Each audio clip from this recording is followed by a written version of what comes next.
तो ये है कि आज सीरियसली हमको इस डर से बाहर आने की जरूरत है। ठीक है, गवर्नमेंट का एक नियम है कि हमें मास्क पहनना है, सैनिटाइजर रखना है, हम रखें। लोगों से सोशल डिस्टेंस बना करके रखना है, हम रखें। लेकिन मन में बिल्कुल भी इस डर को हटा दीजिए कि इसकी वजह से लोगों की मौत हो जाती है, कि अगर किसी को हो गया तो बहुत बड़ा कुछ कांड हो गया। तो सबसे पहले आज हमको समझने की यही जरूरत है कि कोई बड़ा चीज नहीं है, डरने की चीज नहीं है। इससे बाहर आइए, इससे डरिए नहीं, इससे लड़िए। जिन भी लोगों को आप बिजनेस प्लान देने के बारे में बात कर रहे हैं, सोच रहे हैं, जिनको प्लान देने के लिए अपॉइंटमेंट ले रहे हैं, बहुत सिंपल सी बात बोलूंगा कि आप उनसे बहुत ही पोलाइटली से, नम्रता से पेश आइए। उनको यही सब चीज बताइए कि डरने की जरूरत नहीं है, सोशल डिस्टेंसिंग मेंटेन कीजिए, मास्क पहन के जाइए, सैनिटाइजर रखिए, उससे तक कुछ भी नहीं है। और अगर आप ये कन्विंस करने में सफल हो गए तो लोग बिल्कुल आपको अपॉइंटमेंट देंगे, बातें सुनेंगे। और दोस्तों, यही करके मैं जिन जिन लोगों को बताया ये टेक्निक जो आप लोग के बीच में आज चर्चा करने जा रहा हूँ, दोस्तों उसको अपना करके आप सभी को पता होगा, बिलासपुर से सावित्री कश्यप जी हैं जिन्होंने कंपनी ऑफर क्वालिफाई कर लिया मोबाइल स्मार्टफोन, और वो थाईलैंड ऑफर क्वालिफाई करने के लिए भिड़ी है। पूनम प्रिया बारा जी है जिन्होंने 1000 बीवी कंप्लीट किए। साथ ही साथ मुनि सिंह जी हैं अंबिकापुर से, प्रहलाद कौशल जी हैं, दीपक टंडन जी हैं, और भी जिन लोगों से मेरी बातचीत होती है, उन लोगों को जब जब मैंने ये बताया तो उन लोग बेझिझक, निडर होकर के आज फील्ड में उतरे हैं और काफी अच्छे रिजल्ट निकाल रहे हैं। दोस्तों, अगर हम डर करके घर में बैठेंगे तो कोरोना से मरे ना मरे, भूखमरी से और गरीबी से जरूर मर जाएंगे। तो आज के समय पे मुझे लगता है कि डरने की नहीं, लड़ने का समय है। जाने अनजाने दुनिया की सबसे इंडस्ट्री में, बड़ी इंडस्ट्री में आज हम लोग कदम रख चुके हैं, direct selling network marketing industry. आने वाले सिर्फ ये 4 से 5 सालों में 2025 तक ये 64,000 करोड़ की इंडस्ट्री बनने जा रहा है। अभी ये लगभग 12 से 15,000 करोड़ का है, लेकिन 64,000 करोड़ का आने वाले सिर्फ 5 सालों के अंदर। तो आप समझ सकते हैं कि इतनी बड़ा ग्रोथ, इतना बड़ा जे करो, इतना बड़ा ये मोड़ लेने जा रहा है बिजनेस में। तो हमें आज के समय में तय करना है कि हम इसमें से कितना हमें अपने घर में लेकर के आना है। दोस्तों, बेरोजगारी का आलम इतना ज्यादा है कि आप अंदाज नहीं लगा सकते। 4 से 5 जो सेक्टर है, चाहे एविएशन हो, एयरलाइन सेक्टर, चाहे रियल एस्टेट हो, चाहे मैं बात करता हूँ टूरिज्म सेक्टर हो, ठीक है, एमएसएमई सेक्टर हो, ऐसे जो 4 से 5 सेक्टर है पूरी तरह से बैठ चुकी है। और पांचवा चीज तो आप लोग जानते ही हैं कि जितने भी मजदूर भाई लोग जहां जहां गए थे काम करने के लिए, उस सब की घर वापसी गवर्नमेंट करा रही है और लोग खुद कर रहे हैं। इसका साफ मतलब है कि आने वाले 6 महीना, 1 साल तक कई कंपनियां शट डाउन रहेगी, काम नहीं रहेगा, और काम नहीं रहेगा तो मजदूर भूखमरी मरेंगे। इसी कारण उनको आज घर वापसी कराया जा रहा है। दोस्तों, बेरोजगारी का आलम इस कदर बढ़ने वाला है आगे चल करके, और आप देखिएगा इसका दुष्परिणाम कि जब लोग 12 से 15 करोड़ लोग बेरोजगार हो रहे हैं तो मारा मारी, लूटपाट, बहुत सारी चीजें जो अनैतिक का काम है वो बढ़ने की संभावना रहेगी। लेकिन दोस्तों, थैंक्स गॉड कि हमने उस समय पे निर्णय लिया जाने अनजाने, और दुनिया की सबसे बड़ी इंडस्ट्री में हमें आज काम करने का सौभाग्य मिला। ईश्वर ने हमको इस बेहद पवित्र काम के लिए चुना कि हम दूसरों की मदद कर पाए, दूसरों की जिंदगी में बदलाव लाए, और जितने भी लोग आज बेरोजगारी की मार सहने वाले हैं, हम उसको सही दिशा दे सके। दोस्तों, आज अगर हम सरकार, अगर लॉकडाउन की हुई है, हमको सरकार चाहती कि हम स्वस्थ रहें, लेकिन लॉकडाउन रहने का मतलब ये नहीं है कि हम घर में लॉक रहें और डाउन हो जाए, अपने बिजनेस पे डाउन हो जाए, अपने घर वालों की जो केयर करने पे डाउन हो जाए। क्योंकि दोस्तों, मुझे लगता है कि हम लगातार मेहनत करेंगे, प्रयास करेंगे, घर से निकलेंगे तो रिजल्ट्स ज्यादा आपके बढ़ेंगे। इस समय में आपको 2-3 परेशानियों से जूझना पड़ेगा कि लोग आपको अपॉइंटमेंट नहीं देंगे, लोग टालेंगे, लोग पैसे नहीं है, ये प्रॉब्लम बताएंगे।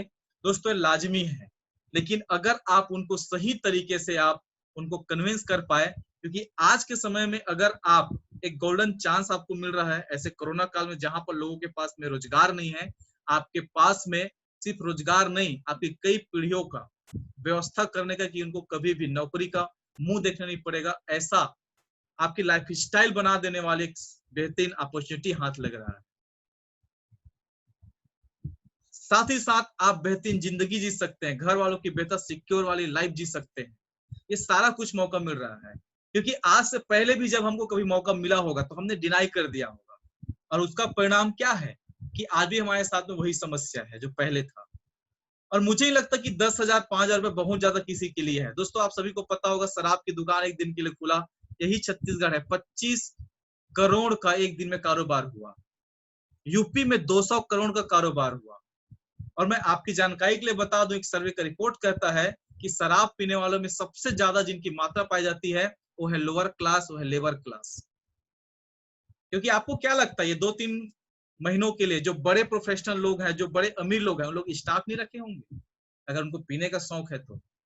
दोस्तों, वो शौकिया तौर पे पीते हैं, लेकिन आप सभी को पता होगा कि सोशल डिस्टेंसिंग बनाना है, बहुत सारी नियम था गवर्नमेंट का, उसके बाद लोग मारामारी करके लाइन पे धूप में खड़े थे। तो दोस्तों, ईश्वर का धन्यवाद दीजिए, कितनी जबरदस्त अपॉर्चुनिटी हमें ईश्वर ने पहले ही दे दिया हुआ, हमें शुक्रगुजार होना चाहिए। दिक्कत की बात क्या है कि लोग हमारे बिजनेस को समझते नहीं है, लेकिन हमें समझाना है। और सोशल डिस्टेंसिंग की जो बात हुई थी कि लोग दूर रहते हैं, मिलना नहीं चाहते, तो ये आज का नहीं है। जब मैंने बिजनेस को पार्टिसिपेट किया था तब से लोगों के साथ में समस्या है। लोग पीछे की घर गली से निकल जाते थे, पीछे के दरवाजे से भाग जाते थे, वो फोन नहीं उठाते थे, वाइफ को दे देते फोन को। ऐसे बहुत सारी समस्याएं आज की थोड़ी है, ये तो पहले से था। सो आज हमें अपने परिवार के साथ आज दूसरों की परिवार का जिम्मेदारी ईश्वर ने हमें दिया है कि उनके दुख दर्द को हमें मिटाना है। क्योंकि आने वाले दोस्तों सिर्फ साल भर 6 महीने की बात नहीं है, कई सालों तक गवर्नमेंट के पास भी अब एक बहाना हो गया है कि कोई जॉब नहीं निकालेगी गवर्नमेंट। प्राइवेट सेक्टर की अगर मैं बात करूं तो प्राइवेट सेक्टर में भी अब जॉब वहां तो बल्कि और निकाला जा रहा है, 33% के साथ में काम कर रहे हैं। सो आज हमें इस अपॉर्चुनिटी के बारे में लोगों को अवेयर करना, समझाना है, प्रोफेशनल बन करके प्रोफेशनली तरीके से बिजनेस को करना है। एक छोटी सी स्टोरी बता रहा हूं मैं आप लोगों को कि इस बिजनेस को कितना प्रोफेशनली हमें करना चाहिए। होता क्या है कि बहुत सारे लोग, मतलब एक बार क्या हुआ, जाकिर हुसैन जी के पास में एक व्यक्ति गया, उन्होंने कहा कि सर मुझे ना तबला सीखना है। जाकिर हुसैन जी ने कहा कि मैं तबला सिखाता नहीं किसी को, सर आप जो बोलेंगे सर तो मैं मानने के लिए तैयार हूं। जाकिर हुसैन जी बोलते हैं मजाकिया तौर पर, ठीक है एक काम करो, 5 साल देना पड़ेगा और 5 लाख लगेगा। उनसे पूछते हैं लेकिन इससे पहले आप कहीं पर किए थे, कहीं सीखे थे? हाँ मैं 6 महीने कहीं पर प्रैक्टिस किया था। तो 5 साल लगेंगे और 5 लाख देना पड़ेगा। उसके बाद एक व्यक्ति कुछ टाइम बाद उनके पास दोबारा आता है, वो बोलता है कि सर मैं भी तबला सीखना चाहता हूँ। जाकिर हुसैन जी उनसे पूछते हैं कि क्या आपके पास में कुछ अनुभव है, आपने कहीं सीखा है? उन्होंने कहा नहीं सर, मैं पहली बार आपसे सीखना चाह रहा हूँ। ठीक है एक काम करो, मैं वैसे तबला सिखाता नहीं हूँ लेकिन एक शर्त है। शर्त बताइए सर, मैं जो बोलेंगे मैं करने के तैयार हूँ। बोले 1 लाख रुपए लगेगा और 1 साल देना पड़ेगा। तो जिन व्यक्ति को बोले कि 5 साल देना पड़ेगा और 5 लाख, को भड़क गए, बोले सर ये क्या पार्शलिटी है कि आप मेरे सामने ही मुझे 5 साल और 5 लाख रुपए बोल रहे हैं, उनको 1 साल 1 लाख बोल रहे हैं। तो जाकिर हुसैन जी ने कहा कि दिक्कत की बात क्या है कि आप 6 महीने तबला सीखे ना कहीं पर, तो आपके पास से पहले से अनुभव है, तो जो खराब अनुभव है उसको मिटाने में मुझे इतने साल लगेंगे, फिर अलग से मुझे उस पर डालना पड़ेगा नया चीज। लेकिन ये जो व्यक्ति है ये पूरी तरह से नया है, तो इस पर ज्यादा मुझे मेहनत नहीं करना पड़ेगा। दिक्कत की बात क्या होता है दोस्तों, जब हम लोगों के पास जाते हैं या हमारे अंदर भी नेटवर्क मार्केटिंग के बारे में सही नॉलेज नहीं होने की वजह से बहुत सारे लोग मिस गाइडेड रहते हैं, मिसअंडरस्टैंडिंग उनके पास में रहता है। तो हमको सही गाइडलाइंस उनको देना है, उनके वहम को दूर करना है। और एक बार क्या होता है, इसी पे एक हस्बैंड बहुत खुश होकर के अपनी वाइफ को एक चिड़िया गिफ्ट करते हैं। कुछ दिन के बाद जब हस्बैंड उनको कॉल करते हैं कि मैं आ रहा हूं, लेकिन मैंने एक गिफ्ट भेजा था आपको, और वो गिफ्ट थी चिड़िया, जो अलग अलग 5 से 10 भाषाओं में बढ़िया गाना सुना सकती थी, उत्तर दे सकते थे और बात कर सकती थी। तो कैसा है अभी वो जो चिड़िया मैंने भेजा था, जो अलग अलग भाषाओं में गाना गा सकती थी, अभी वो कैसी है? तो उनकी वाइफ बोलती है कि अभी तो तंदूर में है, अभी तो पक रही है। बोले पक रही है, ये कैसे? तो वो बोलती है कि उनको कम से कम गाना तो चाहिए, उनको गाना तो चाहिए। तो बोले मतलब ये कि दोस्तों, अगर हम लोग घर से निकलेंगे नहीं, हमारे पास बहुत टैलेंट है, हमारे पास बहुत टैलेंट है, हम सब के अंदर में अमीर बनने की क्षमता है, हम सब 1000 डिग्री कंप्लीट कर सकते हैं, हम सब अच्छी जिंदगी जी सकते हैं, लेकिन हम घर से निकलेंगे नहीं, लोगों को बताएंगे नहीं, तो क्या होगा?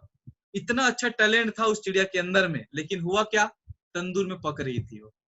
हम भी दोस्तों इतना अच्छा टैलेंट होने के बाद, इतना सब कुछ सामर्थ्य होने के बाद, क्षमताएं होने के बाद, क्या होगा हमारे साथ में? हम मनचाही नहीं लेंगे और बाद में हम अपने आप को कोसते रह जाएंगे। आज के समय में ज्यादा से ज्यादा मेहनत करने की जरूरत है। हम सच्चे मन से अगर अपने परिवार से प्यार करते हैं, सच्चे दिल से प्यार करते हैं, तो मुझे लगता है कि कम से कम हमें रोज के कम 5 लोगों को प्लान जरूर देना चाहिए। क्योंकि दोस्तों 5 लोग को प्लान देने का साफ मतलब है, अगर आप 5-6 दिन भी काम करते हैं, मतलब 5 दिन भी करते हैं, तो 25 लोगों को एचटीपी दिखाना होता है। और 25 लोगों को प्लान देने का साफ मतलब है मिनिमम अपने एफर्ट में आप 10 डीडी जरूर भेजेंगे। और 10 डीडी का साफ मतलब है अपने दम पे आप मिनिमम, मैं बोलता हूं उसमें बुलसाई कार्ड भी दिए तो 8,000 रुपए हफ्ते के मालिक हो, 8 चौक 32, 30 से 32,000 रुपया आप अपने दम पे आप इस बिजनेस से, व्यवसाय से कमा सकते हैं। और आपके टीम में ऐसे करने वाले अगर मात्र 3 से 4 लोग भी होते हैं, 5 लोग भी होते हैं आपको कॉपी करने वाले, तो आप समझ सकते हैं कि आप लाख रुपए महीने के मालिक रहेंगे। और इस बिजनेस में डायमंड बनने के एकदम साधारण सा नियम ये बोलता है कि एक भिखारी भी बोला जाता है अपने जीवन काल में 10,000 लोगों को प्रभावित करता है। तो दोस्तों मुझे लगता है हम सब कहीं अच्छे घर से बिलोंग करते हैं, अच्छे स्टेटस से बिलोंग करते हैं, अच्छा हमारे पास में नॉलेज है, अच्छे सीनियर्स है, जानदार शानदार जबरदस्त सिस्टम है, कंपनी है। मुझे लगता है दोस्तों जिस दिन 10,000 लोग को प्लान दिखा चुके रहोगे, उससे पहले कहीं आप डायमंड बन चुके रहोगे। लोग मुझसे बोलते हैं कि सर मैंने 5 लोग को प्लान दिखाया, 10 लोग को प्लान दिखाया, लोग मना कर दिए तो मुझे अच्छा नहीं लगा, मैं कर दिया। दोस्तों दुनिया का कोई भी मैं बिजनेस की बात करता हूं, अधिकतर लोगों का फेल होने के पीछे कारण एक ही चीज है कि लोग इस बिजनेस को भावनात्मक रूप से करते हैं, इमोशनली करते हैं। एक बात बताइए, अगर कोई व्यक्ति दुकान खोला है, ग्राहक आया, कुछ सामान मांगा, पलटाया, देखा, पसंद नहीं आया बोलकर के निकल गया, ऐसे 5 लोग, 10 लोग, 20 लोग, 50 लोगों ने किया, तो क्या दुकानदार को भावना में बह करके कि मेरा दुकान नहीं चलेगा, कस्टमर आकर के देख कर चले जा रहे हैं, खरीद नहीं रहे हैं, उसे बंद कर देना चाहिए, निगेटिव होकर के बैठ जाना चाहिए, या दूसरों को भी दुकानदारी नहीं चलता है बोल करके निगेटिव करना चाहिए? बिल्कुल भी नहीं दोस्तों। क्योंकि ट्रेडिशनल मार्केट में हमको पता रहता है कि रोलिंग जो होता है शुरू दिन से नहीं पकड़ता है, उसमें टाइम देना होता है, पेशेंस के साथ लगातार मेहनत करना होता है। लेकिन दोस्तों इस व्यवसाय को हम लोग समझते हैं अलादीन का चिराग, कि रगड़ो जी निकलेगा और हमारी इच्छा पूरी कर देगा। ये कोई जैकपॉट नहीं है। एक छोटी सी स्टोरी, एक बार क्या होता है, एक व्यक्ति रहता है, वो अपने बच्चे को टेनिस सिखाने के लिए मुंबई के एक कोचिंग सेंटर में भेजता है, जहां पे ट्रेनिंग का कोचिंग मिलता है। लगातार 1 साल उसका बच्चा सीखता है, बढ़िया अलग अलग स्टाइल से टास्क करता है, मारता है, बैडमिंटन पे एकदम महारत हासिल कर लेता है। काफी ज्यादा प्रभावित होते हैं लोग उनसे। तो उनके पेरेंट्स को लगने लगता है कि मुंबई का जो कोचिंग सेंटर है वो मेरे बच्चे के अंदर जैसा स्किल है उसके लायक नहीं है।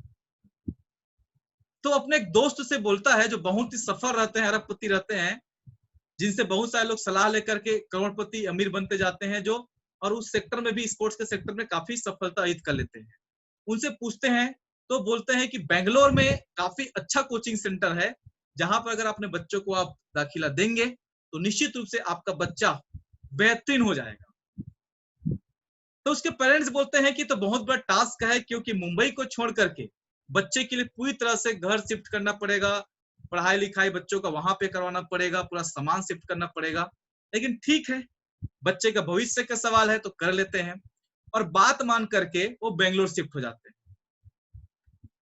जब एक साल के बाद में मुंबई वापस आना होता है उनके पेरेंट्स को, तो वही दोस्त के पास जाते हैं, उनको इतना खरी खोटी सुनाते हैं कि तूने मेरी जिंदगी खराब कर दिया, मेरे बच्चे की जिंदगी खराब कर दिया। अच्छा खासा हम लोग मुंबई में थे, मेरा बच्चा बहुत अच्छे से बैडमिंटन से अलग अलग स्टाइल से बढ़िया वहां पे गोल कर रहा था, सारा कुछ कर रहा था, और यहाँ पे आकर के मेरा बच्चे को पिछले 1 साल हो गया उस कोच ने कुछ नहीं सिखाया, बैडमिंटन तक पकड़ने नहीं दिया। क्या करते हैं, सुबह बुलाते हैं और 4-5 राउंड मरवाते हैं, एक्सरसाइज करवाते हैं और बोलते हैं कि कल फिर आना। और पिछले 1 साल से तमाशा चल रहा है। जबकि मुंबई में क्या हो रहा था, अच्छा खासा यहाँ पे बैडमिंटन पकड़ना सीख गया था, अलग अलग स्टाइल में मारना सीख गया था। तो जो कामयाब, जो व्यवसायी रहते हैं, जो काफी सफल शख्स रहते हैं, उनका दोस्त वो अपने दोस्तों को बोलते हैं कि बिल्कुल आप सही कोचिंग सेंटर में अपने बच्चे को दाखिला कराए हो और सही हाथ में आपका बच्चा है। क्योंकि टेनिस एक आर्ट है, टेनिस खेलना एक आर्ट है और उस आर्ट को कभी भी सीख सकता है। लेकिन उससे पहले टेनिस खेलते समय जो दमदारी चाहिए, जो फिजिकल स्टेमिना चाहिए वहां पे लगातार खड़े रहने के लिए, दौड़ दौड़ करके मारने के लिए, और जब तक स्ट्रांग नहीं होगा तब तक टेनिस में उसकी जीत संभव नहीं है। दोस्तों यही चीजें हमारे साथ भी लागू होता है। हम जब फील्ड में जाते हैं, बिजनेस कहीं निकलते हैं, तो बहुत सारे लोग मना करेंगे, ना बोलेंगे, रिजेक्शन कर देंगे, टाइम नहीं देंगे, अपॉइंटमेंट नहीं देंगे। लेकिन लगातार लगातार आप इस चीज को करते हो तो एक दिन आप भी महारथी बनकर के डायमंड की ऐशो आराम की जिंदगी आप जीने वाले। सो जब जब आपके लाइफ में इस प्रकार के हर्डल्स आ रहे हैं, ईश्वर को धन्यवाद देना, शुक्राना करना कि वो आपको तैयार कर रहा है अमीर बनने के लिए। तो दोस्तों हमें लगातार काम करना चाहिए, लगातार एक्शन सहना। क्योंकि मैं एक चीज आपसे बोलना चाहूंगा, कल के समय पे के आप करोड़पति हैं, अरबपति हैं। कल आपके पास में ऑडी, मर्सिडीज, जगुआर, बीएमडब्ल्यू सी महंगी कार होगा, आप करोड़ के बंगलों में रहोगे, देश देश की यात्राएं करेंगे, हफ्ते के और महीनों के लाखों करोड़ रुपए का चेक बनेगा। अगर आप लोगों की रिजेक्शन नहीं सहोगे, आज लोग आपको धोखा देंगे, उसकी आदत आपके पास नहीं पड़ेगा। कौन सही है, कौन गलत बोल रहा है, कौन झूठ बोल रहा है, ये आपके अंदर जब तक अनुभव नहीं होगा, दोस्तों क्या लगता है जो लाखों करोड़ रुपए जब आपके पास आएगा तो क्या आप उसे संभाल पाओगे? कोई भी ठग करके बेवकूफ बना करके चला जाएगा। सो आज फील्ड में निकलना ये वो अनुभव है कि इस पैसे को आपके अंदर ईश्वर संभालने की शक्ति दे रहा है। सो लोगों की रिएक्शन सही है, रिएक्शन सहना अच्छा चीज है।